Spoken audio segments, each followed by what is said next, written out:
पाठ 8 है ना। 8वें पाठ में आपको पढ़ना क्या है, तो जीत जीत मैं निरखत हूँ, जीत जीत मैं निरखत हूँ, जिसके राइटर कौन है, पंडित बिरजू महाराज। इसके राइटर कौन है, पंडित बिरजू महाराज है। और ये क्या है, ये क्या है, साक्षात्कार है। जो कौन इनका साक्षात्कार लिया है, तो रश्मि वाजपेयी, जो इनकी एक शिष्या थी। क्या क्या सुनिए, यही सुने कि आज हम लोग पढ़ेंगे क्या, तो हिंदी की पढ़ाई करने जा रहे हैं, क्लास 10 की हिंदी की पढ़ाई करेंगे। और हिंदी में जो आपको गोडली बुक है ना, कौन सा बुक, गोडली भाग 2, उसी का पाठ नंबर चैप्टर नंबर 8 में आपको पढ़ना है जीत जीत मैं निरखत हूँ, ठीक है, जीत जीत मैं निरखत हूँ। इसी की आज हम लोग पढ़ाई करेंगे और इसका आज पाठ नंबर 1 है। तो सर एक कहानी को भी आप क्या 2 पार्ट में कर रहे हैं क्या, तो हाँ, हम कहानी को भी 2 पार्ट में कर रहे हैं। पहला पार्ट में हम आपको इनका पूरा जीवनी बताएंगे, पहला पार्ट जो है इसमें हम इनका क्या करेंगे, पूरा जीवनी बताएंगे, पूरा कहानी बताएंगे। इसके बाद पार्ट नंबर 2 में इनसे रिलेटेड जो भी प्रश्न पूछा जाता है एग्जाम में, जो भी प्रश्न पूछा जाता है एग्जाम में, वो सब हम पार्ट नंबर 2 में बताएंगे। ऐसे आप पार्ट 1 भी देख लोगे ना, तो बहुत सारा प्रश्नों का जवाब आप खुद दे लोगे, ठीक है ना। बहुत सारा जो प्रश्न है उसका जवाब आप अपने आप कहां से दे लोगे, इसी वीडियो से। लेकिन फिर भी हम एक अलग से वीडियो बनाएंगे जिसमें सिर्फ प्रश्न और उत्तर होगा, ऐसा समझे ना। तो ये जो थोड़ा सा कहानी है थोड़ा सा लंबा है, जैसा कि आप अपने बुक में देख सकते हैं। अगर आप अपना बुक का पेज पलटते हो तो देखो कि कई पेजों में ये कहानी है, उसको छोटा करके इतना किया गया है। तो छोटा करके बोर्ड में हटाने में क्या किया, थोड़ा सा साइज छोटा कर दिया है, ठीक ना, साइज थोड़ा सा छोटा कर दिया है। शायद आपको देखने में दिक्कत हो रहा हो, तो कोई दिक्कत नहीं है, बस आप क्या कीजिए, आप इसका स्क्रीनशॉट ले लीजिए, जल्दी से क्या कीजिए, इसका स्क्रीनशॉट ले लीजिए। और स्क्रीनशॉट ले करके ये कहानी को आप लिख सकते हो। इतना छोटा कहानी करके कहीं पर नहीं दिया रहेगा, वो भी इजी लैंग्वेज में, ठीक ना। कहीं कहीं इससे छोटा मिल जाएगा, लेकिन इस तरह से इजी लैंग्वेज में नहीं रहेगा, अटपटा लगेगा। और यहाँ पर जो है बिल्कुल कहानी की तरह बना दिया गया है, बिल्कुल एक कहानी की तरह बना दिया गया है। तो अगर आप इसका स्क्रीनशॉट लेकर के कॉपी में लिख लेते हो, ठीक ना, लिखते समय अगर दिक्कत हो तो थोड़ा जूम कर लीजिएगा, जूम तो करने आता ही होगा, आता है ना जूम करने, मोबाइल में किसको नहीं आता है, सबको आता है। तो आप इसका पहले स्क्रीनशॉट ले लीजिए और स्क्रीनशॉट लेकर के फिर जूम करके कॉपी में इसको लिख लीजिएगा, ठीक है। जो यहाँ पर लिखा हुआ है वो हम आपको समझाने जा रहे हैं। तो उम्मीद आप इसके स्क्रीनशॉट ले चुके हैं, ले लीजिए स्क्रीनशॉट ना। अब इसको समझाया जाए तो चलिए इसको स्टार्ट करते हैं। तो चलिए क्या है बिरजू महाराज की कहानी। देखिए बिरजू महाराज का जन्म, पहले याद रखें कि जन्म कब हुआ। बिरजू महाराज का जो जन्म है वो कहाँ हुआ, लखनऊ में हुआ। कहाँ पर, लखनऊ में। बिरजू महाराज का जन्म लखनऊ के जफरीन अस्पताल में हुआ था। 4 फरवरी 1938 का दिन था, है ना। क्या डेट था, 4 फरवरी 1938, शुक्रवार का दिन था। और बसंत पंचमी के एक दिन पहले हुआ था, सुबह 8 बजे। क्या सीखे, यही सीखे कि बताइए बिरजू महाराज का जन्म कब और कहाँ हुआ। तो पंडित बिरजू महाराज का जन्म 4 फरवरी 1938 को लखनऊ के जफरीन अस्पताल में शुक्रवार के दिन बसंत पंचमी के एक दिन पहले सुबह 8 बजे हुआ था, ठीक है। 3 बहन थी इनके, कितने बहन थे, 3 बहन के बाद इनका जन्म हुआ, मतलब परिवार में सबसे छोटे थे। आगे समझना, घर में सबसे छोटा कौन थे, पंडित बिरजू महाराज, है ना। इनसे बड़ी इनकी 3 बहनें थी, भाई भी अकेले थे, इनसे बड़े इनके 3 बहन थे। आगे समझना, ये पूछा जाएगा, बताइए बिरजू महाराज की कितने बहनें थी, तो 3 बहनें थी, ठीक ना। और सबसे छोटे कौन थे, खुद बिरजू महाराज थे। आया, कह रहा है कि जो इनकी बहनों का जन्म है वो कहां पर हुआ, तो इनकी बहनों का जन्म रामपुर में हुआ था। देखिए इनका जन्म हुआ लखनऊ में, बिरजू महाराज का जन्म कहाँ हुआ है, लखनऊ में, लेकिन इनकी बहनों का जन्म कहाँ हुआ, रामपुर में। क्योंकि इनके पिताजी 22 साल रहे थे रामपुर। रामपुर जो जगह है वहां पर इनके पिताजी 22 साल गुजारे थे। तो उसी दौरान वहां पर इनकी तीनों बहनों का क्या हुआ, जन्म हुआ, ठीक है। आया समझे, इनके जन्म के 5वें साल, मतलब बिरजू महाराज जब 5 साल के हो गए, तब इनके पिताजी पूरे परिवार को लेकर फिर से वापस कहाँ चले गए, रामपुर। कहाँ चले गए, रामपुर। आ रहा है समझो ना कहानी, कि जब इनका जन्म हो गया किनका, बिरजू महाराज का, तो जन्म के 5 साल बाद, मतलब 5वें साल पूरे परिवार के साथ इनके पिताजी कहाँ चले गए, रहने रामपुर। पहले भी कहाँ रहते थे, रामपुर। पहले कहाँ रहते थे, रामपुर। पहले रामपुर में कितने साल गुजारे, कितने साल, देखिए यहाँ पे लिखा हुआ है 22 साल। कितने साल, 22 साल गुजारे। और इनके तीनों बहनों का जन्म भी कहाँ हुआ, रामपुर में हुआ। लेकिन उसके बाद ये चले आए थे कहाँ, लखनऊ। और लखनऊ में ही जन्म लिए कौन, बिरजू महाराज, ठीक है ना। देखिए इनके जन्म के 5 साल के बाद फिर ये वापस कहाँ चले गए, रामपुर। रामपुर में गए तो रामपुर के जो नवाब थे उनके यहाँ ये नौकरी कर लिए, कौन, इनके पिताजी। इनके पिताजी जो है रामपुर के नवाब के यहाँ क्या किए, नौकरी कर लिए, ठीक है ना। इनके पिताजी बहुत बड़े क्या थे, डांसर थे। इनके पिताजी बहुत बड़े क्या थे, डांसर थे।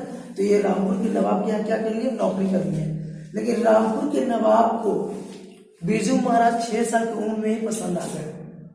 रामपुर के जो नवाब थे उनको 6 साल की उम्र में ही ये बिरजू महाराज क्या आ गए, पसंद आ गए। इनका डांस जो है उनको पसंद आ गया और नौकरी पे बिरजू महाराज को भी रख लिया, कौन, रामपुर नवाब, रामपुर के नवाब। आ रहा समझ ना, कितने साल की उम्र में, तो मात्र 6 साल की उम्र में, 6 वर्ष की उम्र में, ठीक है। 6 वर्ष की उम्र में ही पंडित बिरजू महाराज किनको पसंद आ गए, रामपुर के नवाब को। और ये क्या किया, उनको अपने यहाँ नौकरी पर रख लिया डांस करने के लिए, ठीक है। लेकिन ये बात इनके माता पिता को पसंद नहीं था। ये बात इनके माता पिता को पसंद नहीं थी। इनके माता पिता नहीं चाहते थे कि अभी से मेरा बेटा क्या करे, इनके यहाँ डांस करे, ऐसे ना। ये बात उनको अच्छा नहीं लगा। तो इसीलिए इनके जो पिताजी थे, इनके पिताजी मंदिर में रोज भगवान से मिन्नत करते थे कि कैसे मेरा क्या करे, नौकरी छूट जाए। कहाँ से, रामपुर के नवाब के यहाँ से। और हुआ भी यही। एक दिन क्या किए, विरोध किए, रामपुर के नवाब के सामने बोल दिए कि आप क्या कीजिए, मेरे बेटे को डांस करने के लिए मत बुलाइए। तो इनके जो रामपुर के नवाब थे वो बोले कि जब बेटा नहीं तो बाप भी नहीं, और यह करके दोनों को नौकरी से निकाल दिया। आगे समझे, जब पिताजी बोले कि आप क्या कीजिए, मेरे बेटे को डांस करने के लिए नहीं बोलेंगे, कि जब रामपुर के नवाब को मन करता था, जब मैसेज पहुंचा देते थे इनके घर कि जाओ बिरजू को बुला के आओ, अब बिरजू को जाना पड़ता था। ऐसा समझे ना, जब रामपुर के नवाब को मन होता था, जब क्या करते थे, मैसेज पहुंचवा देते थे किनके यहाँ, बिरजू के घर, कि जाओ बिरजू को बुला के आओ। बिरजू को वहां पर जाना पड़ता था, डांस करना पड़ता था। और ये बात इनकी मम्मी को और इनके पिताजी को पसंद नहीं था। तो इसलिए मंदिर में जाकर मिन्नत भी करते थे कि मेरा नौकरी यहाँ से छूट जाए। लेकिन जब एक दिन ये विरोध किए, इनके पिताजी रामपुर के नवाब के यहाँ विरोध किए कि आप मेरे बेटे को मत बुलाइए डांस करने के लिए, ठीक ना। तो इस बात में क्या नाराज हो गए, कौन, रामपुर के नवाब। बोले कि जब बेटा नहीं तो बाप भी नहीं, ठीक ना। ये कहकर दोनों के वहां से छुट्टी कर दी। छुट्टी कर दी मतलब नौकरी से निकाले। इस बात में इसके पिताजी बोलिए तो जरा दुखी हुए होंगे कि खुश। इसके पिताजी बहुत खुश हुए, क्योंकि चलो जो चाह रहे थे वो हो गया। इस बात में इसके पिताजी बहुत खुश हुए और सब में मिठाइयां बांटे। सोचिए, पहला आदमी थे जो नौकरी छूटने पर सब में मिठाई बांट रहे थे। इनके पिताजी पहला आदमी थे ना जो नौकरी छूटने पर सब में क्या कर रहे थे, मिठाई बांट रहे थे, है ना। ऊपर से हनुमान जी को भी लड्डू चढ़ाए। हनुमान जी भी खुश हो गए कि चलो लड्डू चढ़ा तो, है ना। हनुमान जी को भी क्या किए, लड्डू चढ़ाए। आगे समझ, यहाँ तक कहानी समझाया। अब आगे बढ़ते हैं। आगे क्या है कि जब पिताजी कहीं भी प्रोग्राम करने जाते थे तो अपने साथ बिरजू महाराज को लेकर जाते थे। पिताजी कहीं भी प्रोग्राम करने जाते थे तो अपने साथ किसको लेकर जाते थे, बिरजू महाराज को लेकर जाते थे, ठीक ना। तो बिरजू महाराज को लेकर जाते थे तो उससे भी बिरजू महाराज क्या करने लगे, धीरे धीरे सीखने लगे। उससे बिरजू महाराज क्या करने लगे, धीरे धीरे नृत्य सीखना शुरू कर दिए। ऐसा ना। अब पहला बार, ये इनका जीवन का ऐतिहासिक बात है, पहला बार जब कलकत्ता में प्रोग्राम हुआ तो ये अपने पिताजी और चाचा जी, इनके चाचा जी का नाम था शंभू महाराज। क्या नाम था, शंभू महाराज। तो पहला बार कलकत्ता में ये डांस किए थे अपने पिताजी के साथ और चाचा जी के साथ, तीनों मिलकर डांस किए थे, जिसमें फर्स्ट प्राइज किनको मिला था, तो कलकत्ता के प्रोग्राम में फर्स्ट प्राइज मिला था बिरजू महाराज को। इसके चाचा जी बोले थे कि बड़े मियाँ तो बड़े मियाँ, छोटे मियाँ सुबह अल्लाह। ऐसा ना, मतलब बड़े मियाँ मतलब इसके पिताजी तो ये बहुत बड़े डांसर, और छोटा जो इनका बेटा है वो भी कोई कम नहीं है, ये भी बहुत बड़ा डांसर निकला, ठीक ना। हम लोग को प्राइज नहीं मिला, न चाचा को मिला न पिताजी को मिला, पर फर्स्ट प्राइज किसको मिला, तो बेटा को मिला। ऐसा समझना। एक पूछा जाता है कि किनके साथ नाचते हुए बिरजू महाराज को पहला पुरस्कार मिला था, फर्स्ट प्राइज मिला था, तो किनके साथ नाचते हुए, अपने पिताजी और अपने चाचा जी के साथ नाचते हुए बिरजू महाराज को फर्स्ट प्राइज मिला था। कहाँ, कलकत्ता में। आया समझना, कलकत्ता में। आ गया कोई दिक्कत। चलिए आगे, अब थोड़ा सा चाचा जी के बारे में जान लेते हैं। इनके जो चाचा जी थे, इन चाचा जी के साथ इनका बहुत क्या कर सकते हैं, तो अच्छा संबंध था, ठीक ना, थोड़ा सा मजाकिया जैसा संबंध था। ये आमलेट नहीं खाते थे, कौन, बिरजू महाराज। बिरजू महाराज जो है ऑमलेट नहीं खाते थे। ऑमलेट समझ आता है ना, जो अंडा का बनता है ना। ऑमलेट बिरजू महाराज नहीं खाते थे, इनके चाचा जी खाते थे। तो जब भी इनके चाचा जी बोलते थे कि ऑमलेट खाएगा, अंडा खाएगा, तो बोलते थे कि ना। क्या बोलते थे? ना। लेकिन जब चाचा जी बोलते थे कि दाल का चिल्ला खाएगा, और दाल का चिल्ला खा करके ऑमलेट देते थे खाने के लिए, तो बड़ी मजे से खाते थे। कौन? बिरजू महाराज। आया समझना, मतलब बिरजू महाराज को धुरवा बना देते थे, ठग लेते थे ना। नहीं, बिरजू महाराज जब छोटा थे तो इनके चाचा जी को ठग लेते थे, बोलते थे कि दाल का चिल्ला खाएगा, खिला के देते थे ऑमलेट। आगे समझे? इससे क्या पता चलता कि बिरजू महाराज के साथ इनके चाचा जी का क्या संबंध ठीक ठाक था? नहीं। ठीक है, चलिए आगे क्या कि पिताजी के साथ इनका अंतिम प्रोग्राम मैनपुरी में था। कहाँ? मैनपुरी। पिताजी के साथ ये अंतिम प्रोग्राम कहां पर किया? मैनपुरी में। हुआ क्या ना, सुनिए ध्यान से।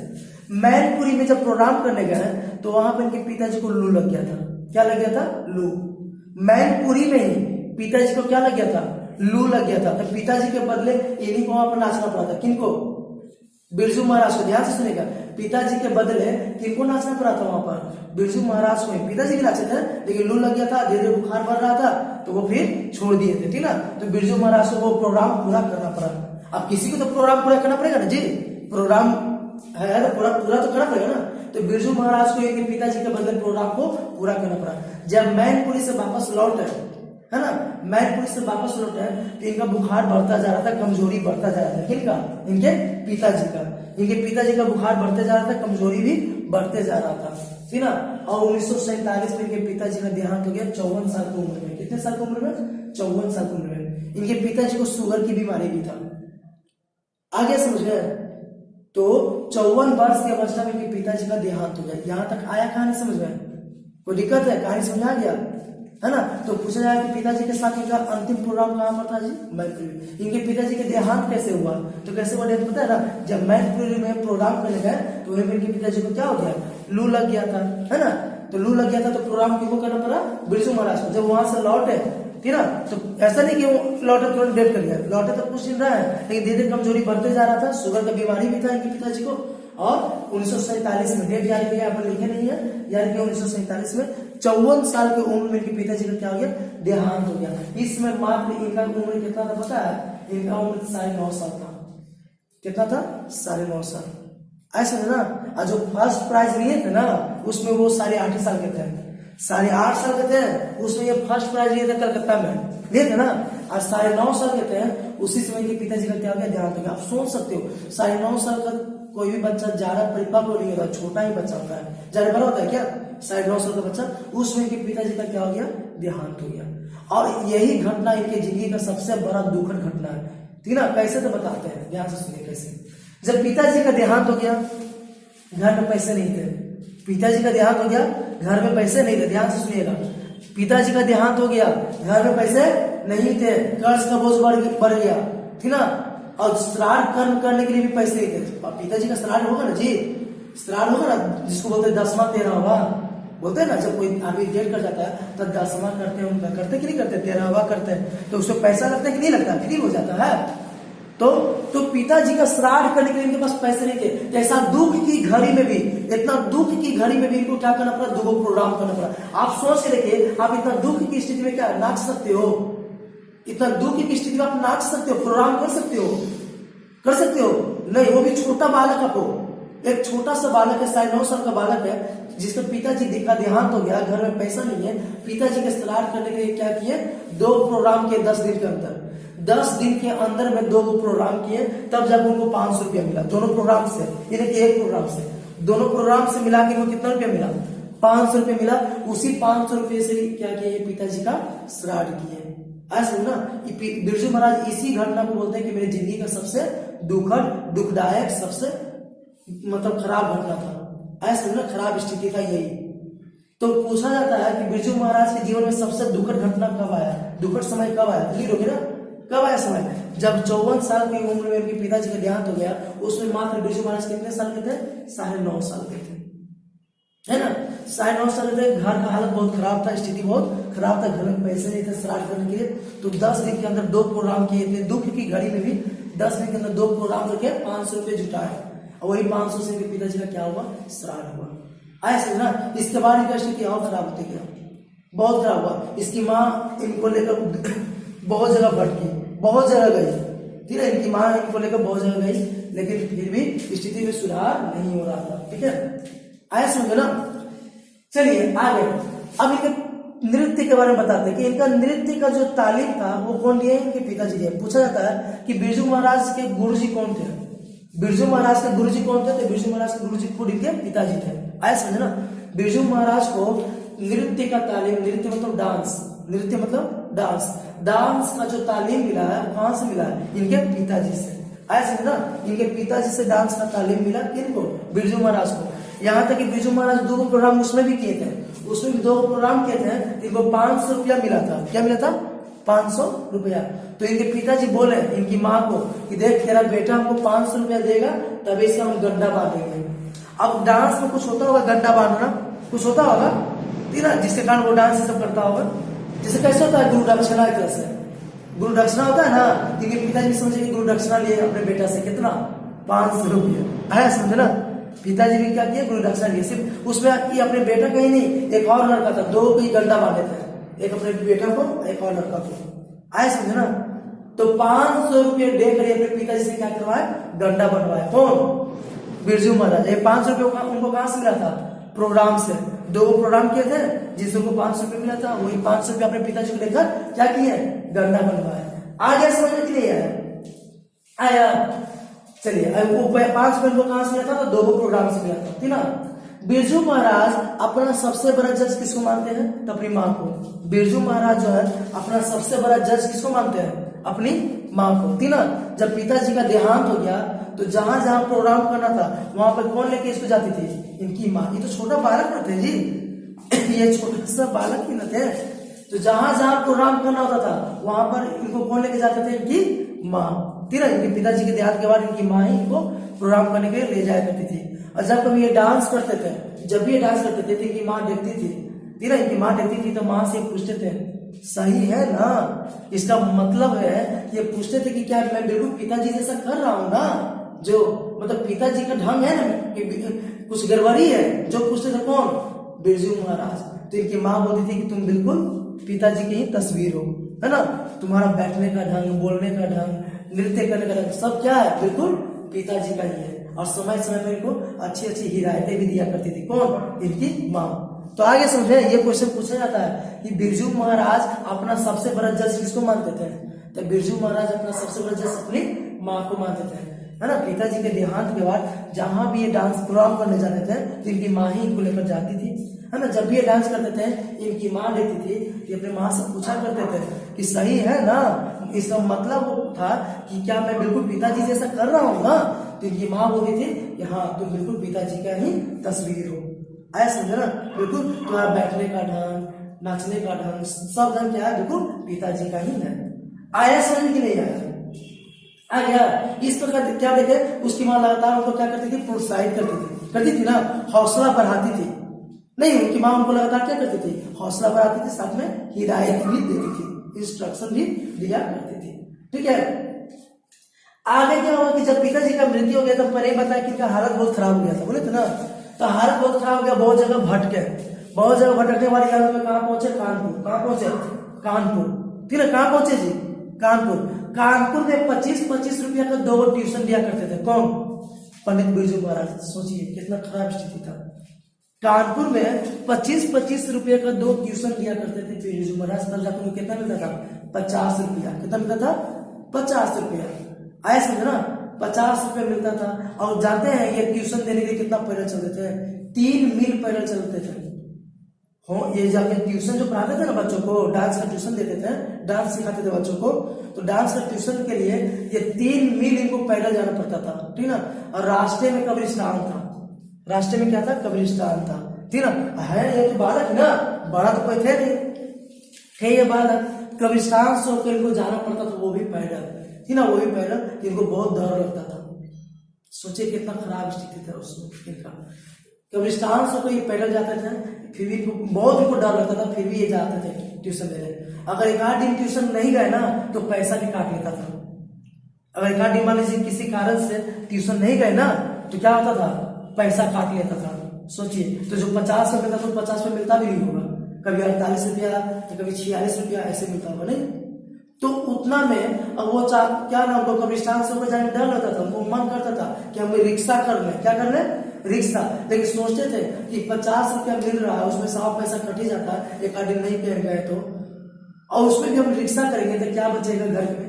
बचेगा घर में कुछ बचेगा जी? तो इससे बेचारे डरते थे, फिर भी वो क्या करते थे, पैदल ही जाया करते थे कहाँ? ट्यूशन पढ़ाने। उसी में एक लड़का था जिसका नाम सीताराम बागला। क्या नाम है? सीताराम बागला। सीताराम बागला एक अमीर लड़का था, ठीक ना। उसको भी ये डांस का ट्यूशन देते थे। एक लड़का था अमीर लड़का जिसका नाम है सीताराम बागला, उसको ये डांस का ट्यूशन दिया करते थे। क्या करते थे? डांस का ट्यूशन दिया करते थे। तो बदले में वो लड़का क्या करता था ना, इसको हाई स्कूल का पढ़ाई कराता था। हाई स्कूल मतलब 10वां का 9वां का ऐसा जो पढ़ाई होता है ना, वो इनको पढ़ाया करते थे, ठीक ना।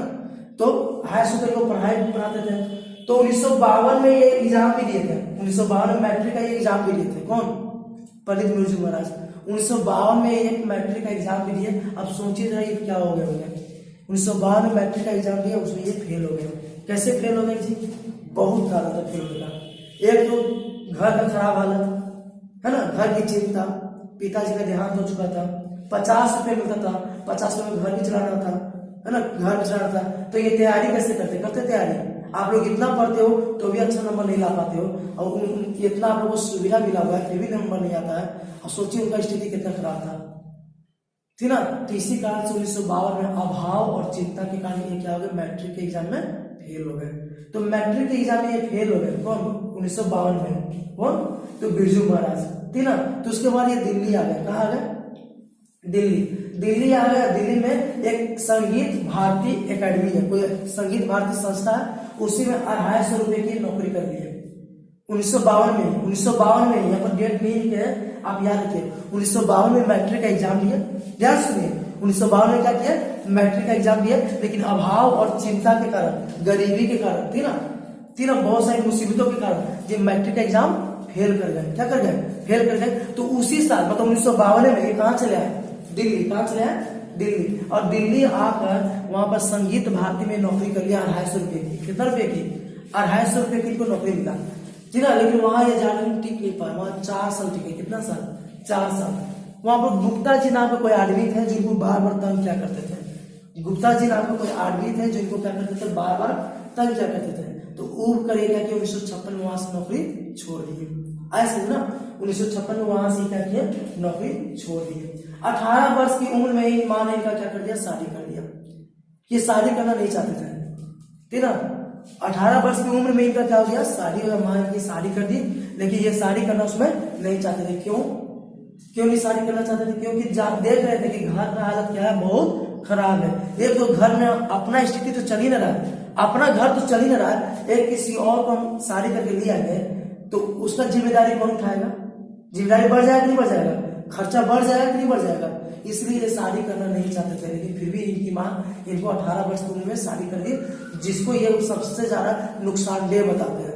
ये भी क्वेश्चन पूछा जाता है कि बिरजू महाराज अपनी शादी के बारे में क्या राय देते हैं, अपनी शादी के बारे में क्या बताते हैं। तो लिखिए बिरजू महाराज की शादी 18 वर्ष की उम्र में हुई, उस समय हुई जिसमें इनकी हालत क्या थी, बहुत खराब थी, है ना। इनकी घर की हालत बहुत खराब थी। ये शादी करना नहीं चाहते थे, शादी करना नहीं चाहते थे, लेकिन फिर भी इनकी माँ इनकी शादी कर दी, ठीक ना। जिसको ये बहुत बड़ा नुकसानदेह मानते हैं। क्या मानते हैं? नुकसानदेह, क्योंकि जिम्मेदारी से क्या हो गया, उनका बढ़ गया। आया समझ में? कोई नहीं का जिम्मेदारी बढ़ गया ना जी। अब इसके बाद शादी करने के बाद ये क्या हुआ, तो भारतीय कला केंद्र से जुड़ गए। भारतीय कला केंद्र से जुड़ गए और बाद में कोई लक्ष्मण महाराज थे, उनके ये असिस्टेंट बने। बाद में कोई लक्ष्मण महाराज थे, उनके ये क्या बन गए, असिस्टेंट बन गए। क्या बन गए? असिस्टेंट। इसके बाद कलकत्ता में एक प्रोग्राम किए थे। कलकत्ता में एक प्रोग्राम किए, बचपन में भी किए थे। कहाँ? कलकत्ता में प्रोग्राम। तो फर्स्ट प्राइज मिला था ना, याद है ना। बचपन में किए थे कलकत्ता में प्रोग्राम, किसके साथ किए थे? अपने पिताजी चाचा जी के साथ किए थे ना, इनको फर्स्ट प्राइज मिला था। इस समय भी वो कलकत्ता में एक प्रोग्राम किए, और ये प्रोग्राम जो रहा ना, टॉप रहा। मतलब पूरा ये प्रोग्राम जो हुआ बहुत अच्छा रहा, इतना अच्छा रहा कि इनका नाम फोटो अखबार में छपना शुरू हो गया, ठीक ना। इस समय से इनकी स्थिति में अब सुधार आना शुरू हुआ। देखिए कैसे सुधार है। ये प्रोग्राम किए, कहाँ किए प्रोग्राम? कलकत्ता में। कलकत्ता में जब प्रोग्राम किया, इनका प्रोग्राम बहुत अच्छा रहा, लोगों को बहुत पसंद आया इनका प्रोग्राम, ठीक ना, लोगों को बहुत पसंद आया। इनका फोटो और नाम छपना शुरू हो गया अखबार में, अखबार में छपना शुरू हो गया और इनका प्रोग्राम फेमस होना शुरू हो गया। अब इसके बाद जो भी ये प्रोग्राम करते थे सब फेमस हो जाता था। इनके बाद जो भी ये प्रोग्राम किए सब क्या होता था? फेमस हो जाता था।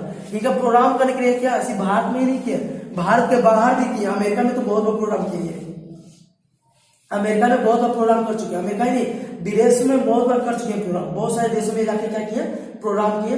अब ये जाके क्या किए, आकाश की बुलंदियों को छूना शुरू कर दिए। आया समझ? 27 वर्ष की उम्र में इनको क्या मिला? एक प्राइज मिला जिनका नाम है संगीत नाटक अकादमी अवार्ड। 27 वर्ष की उम्र में इनको संगीत नाटक अकादमी अवार्ड मिला। पूछा जाता कि कितने वर्ष में इनको संगीत अकादमी अवार्ड मिला था, नाटक अवार्ड मिला था, कितने वर्ष में? तो 27 वर्ष की उम्र में। आया समझ ना? इनके बहुत सारे शिष्य थे, इनके बहुत सारे शिष्य थे। आप बुक पढ़ के देखोगे तो उसमें बहुत सारे शिष्यों का नाम है, ठीक ना। यहाँ पर तो जगह नहीं था इसलिए शिष्य का नाम नहीं लिखे, लेकिन एक शिष्य का नाम बताते हैं रश्मि वाजपेयी। वही जो शिष्य है ना इनकी, वही ये लिखी है, वही इनका इंटरव्यू ली थी। इंटरव्यू में ये सब बात कौन बताया? बिरजू महाराज। किसको? रश्मि वाजपेयी को। ऐसा समझे ना? जैसे हम टीचर है तो मेरे भी बहुत सारे स्टूडेंट है, तो मेरा कहानी तो बहुत सारे स्टूडेंट जानते होंगे। कल के मान लीजिए कहीं हम फेमस हो गए, ठीक ना, तो मेरा कहानी कोई नहीं देगा, तो हो गया ऐसा ही, मेरे जैसा भी हो जाएगा, है ना। तो यही था पंडित बिरजू महाराज की ये जो कहानी है, पंडित बिरजू महाराज किसको बताया है? रश्मि वाजपेयी जिनकी एक शिष्या है उनको बताया, ठीक ना। तो वही ये लिखे आगे समझ में। इनके बहुत सारे शिष्य थे, ठीक ना। इनका प्रोग्राम बहुत हिट हुआ जब कलकत्ता प्रोग्राम किया ना, उसके बाद ये बहुत फेमस हुआ। प्रोग्राम करके अमेरिका और भी बहुत सारे देश, यहाँ तक पाकिस्तान में भी गया है, पाकिस्तान में भी गया है, पाकिस्तान में भी इनको बहुत शाबाशी मिला है, ठीक है। ऐसा है ना। 27 वर्ष की उम्र में इनको एक अवार्ड मिला, संगीत नाटक अकादमी अवार्ड, ठीक है।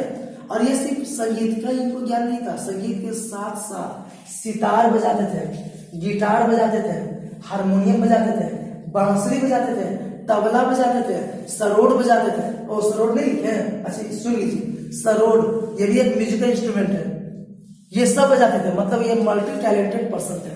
नहीं, बहुत सारा टैलेंट है कि नहीं इनमें, है ना जी, बहुत सारा टैलेंट। नहीं सिर्फ संगीत का इनको ज्ञान नहीं था, संगीत का भी ज्ञान था, डांस का भी ज्ञान था, डांस तो करते ही थे, नृत्य करते थे ना, नृत्य का ज्ञान था, संगीत का ज्ञान था। संगीत के साथ साथ क्या क्या का ज्ञान था?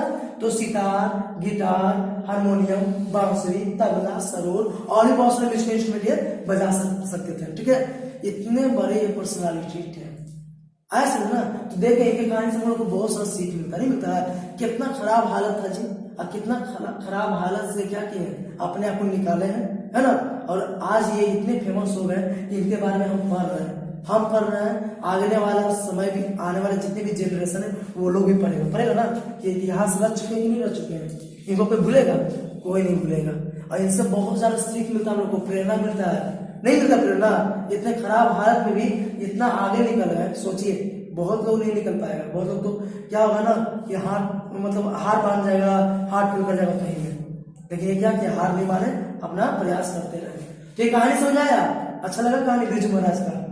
नहीं, जन्म कब हुआ, कहाँ हुआ, याद है ना। एक क्वेश्चन और है, क्वेश्चन यह है कि बिरजू महाराज का रामपुर और लखनऊ से क्या संबंध है? बिरजू महाराज का रामपुर और लखनऊ से क्या संबंध है? तो क्या है बिरजू महाराज का रामपुर और लखनऊ से आत्मीय संबंध है, नहीं अपनापन का संबंध है। कैसे? तो रामपुर में इनके पिताजी 22 साल गुजारे, रामपुर में इनके पिताजी 22 साल गुजारे, तब वहीं पर की तीनों बहनों का जन्म भी हुआ। तीनों बहनों का जन्म भी कहाँ हुआ? रामपुर में। लखनऊ में बिरजू महाराज का जन्म हुआ, और लखनऊ में जन्म होने के बाद फिर वापस कहाँ गए? रामपुर में। और रामपुर में भी ये इनके पिताजी फिर से नौकरी किए थे, नवाब क्या नौकरी किए, और ये भी क्या किए, रामपुर में क्या किए, ये वहां के नवाब के यहाँ नौकरी करना शुरू कर दिए थे। तो ये संबंध दिख रहा है ना जी, क्या संबंध है रामपुर और लखनऊ से? आ रहा समझे ना। तो ये सब क्वेश्चन पूछा जा सकता है, सब क्वेश्चन आपको यहाँ पर बता चुके हैं। बिरजू महाराज नृत्य के अलावे और क्या क्या वो जानते थे? क्या क्या जानते थे? संगीत भी जानते थे, संगीत के साथ साथ शिकारी गिटारी सब होता है ना, ये सब जानते थे। नहीं लीड होगा कि नहीं लीड होगा? इनके समय में सबसे दुखद घटना कब हुआ, कब आया? जब इनके पिताजी का देहांत हुआ। कितने वर्ष की उम्र में इनके पिताजी का देहांत हुआ? इनके पिताजी थे 54 साल के, ये उसमें कितने साल के थे? 9.5 साल के। पहला पुरस्कार को कब मिला, किनके साथ नाचते हुए? तो पिताजी और चाचा जी के साथ नाचते हुए कलकत्ता में को फर्स्ट प्राइज मिला। नहीं, अंतिम प्रोग्राम पापा के साथ कब किए थे, पिताजी के साथ कब किए थे, कहाँ किए थे? मैनपुरी में। इनके पिताजी की मृत्यु कैसे हुआ, लिखोगे ना? ये सब क्वेश्चन लिखोगे नहीं लिखोगे? नहीं, पिताजी का श्राद्ध कैसे किए, लिखोगे ना? अच्छा, मैंने 500 रुपए देकर गड्ढा बनवाया, इसका क्या मतलब है, लिखोगे ना? कि बिरजू महाराज अपने पिताजी से गड्ढा बनवाए थे। अच्छा, बिरजू महाराज के गुरुजी कौन थे? इनके पिताजी थे। गुरुजी कौन थे? इनके पिताजी थे। पिताजी से नहीं ये तालीम लिए थे, नहीं। अच्छा, बिरजू महाराज अपना सबसे बड़ा जज किसको मानते थे? अपनी माँ को, है ना? तो ये सब लिख दोगे, तो ये सब लिख दोगे तो आपको बहुत सारे क्वेश्चन का आंसर अभी के अभी आपको याद हो गया ना? लेकिन फिर भी हम पार्ट 2 में मिलेंगे। इसी का पार्ट 1 ये है ना, पार्ट 2 में इसको फिर से हम लेकर आएंगे इसके क्वेश्चन आंसर के साथ, ठीक ना? तो आज के इतना ही रह लेते हैं, फिर से मिलते हैं अगले वीडियो में। तो सबसे पहले इसको करना क्या है कि फिर से बोल रहे हैं एक बार, स्क्रीनशॉट जरूर ले लीजिए। स्क्रीनशॉट लेने के बाद इसको कॉपी में जरूर लिख लीजिए। जो कहानी बताया वही यहाँ पर है, और इतना अच्छा कहानी आपको कहीं नहीं मिलेगा। इतना अच्छा से बनाकर लिखा हुआ जो कहानी है वो आपको कहीं नहीं मिलेगा, कहीं भी खोज लीजिए नहीं मिलेगा। बहुत अच्छा से इसको बनाकर बड़ी मेहनत से लिखा हुआ है, ठीक है? तो आप इसको क्या करो, कॉपी में लिख लो, स्क्रीनशॉट लेकर कॉपी में लिख लो। एक बार पढ़ोगे बहुत सारे क्वेश्चन का आंसर आप दे दोगे। आए समझ ना? तो चलिए फिर से मिलते हैं अगले वीडियो में इसी का पार्ट नंबर 2 लेकर, जिसमें क्वेश्चन से जानेंगे। आज कितना है, धन्यवाद।